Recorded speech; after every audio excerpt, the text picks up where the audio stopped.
नमस्कार प्रेक्षकांनो, स्वागत आहे आपल्या मराठी यूट्यूब चॅनलवर. आज आपण पाहणार आहोत रक्षाबंधन या भाऊ बहिणीच्या प्रेमाचा पवित्र सण याविषयी. रक्षाबंधन म्हणजे काय?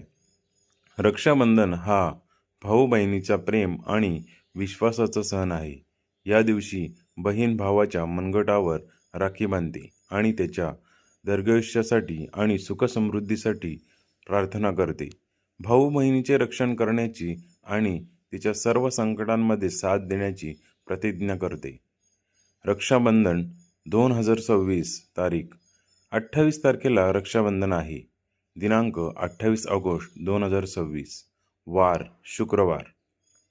पौर्णिमा तिथी प्रारंभ 27 ऑगस्ट रोजी सकाळी 10:30 वाजता 10:32. पौर्णिमा तिथी समाप्त 28 ऑगस्ट रोजी दुपारी 1:15. रक्षाबंधनाचे महत्त्व. भावंडांमध्ये प्रेम आणि आपुलकी वाढवते. दुसरं, एकमेकांवरील विश्वास आणि आदर दृढ करते. तिसरं, कुटुंबातील नाती अधिक दृढ करते. चौथं, संस्कृती आणि परंपरेचे जतन करते. रक्षाबंधनाची कथा. प्राचीन काळी द्रौपदीने भगवान कृष्णाच्या बोटाला लागलेली जखमेवर आपल्या साडीचा तुकडा बांधला होता. कृष्णाने तिला आयुष्यभर रक्षणाचे वचन दिले. तेव्हापासून रक्षाबंधनाची परंपरा सुरू झाली. रक्षाबंधन कसे साजरे करतात? पहिलं, स्नान आणि पूजा. सकाळी लवकर उठून स्नान करावे आणि देवी देवतांची पूजा करावी.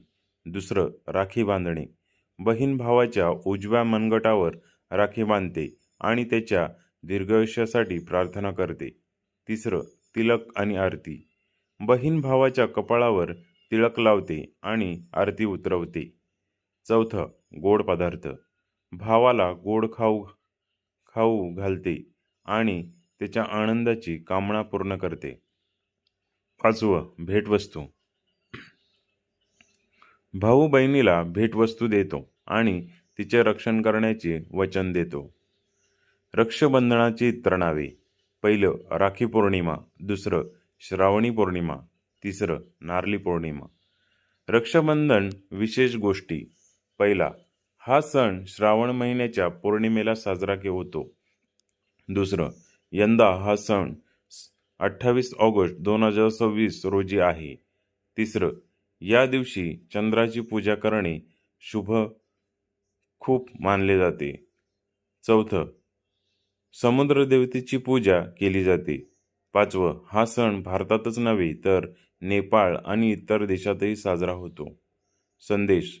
रक्षाबंधन हा फक्त धाग्याचा सण नाही, तर तो प्रेम, विश्वास, जबाबदारी आणि नात्यांचा सण आहे. हे नाते आयुष्यभर अटूट आणि घट्ट राहो हीच शुभेच्छा. रक्षाबंधनाच्या हार्दिक शुभेच्छा आणि अशाच नवनवीन माहितीसाठी आपल्या चॅनलला लाईक, सबस्क्राईब, शेअर आणि कमेंट्स करायला नक्की विसरू नका. धन्यवाद.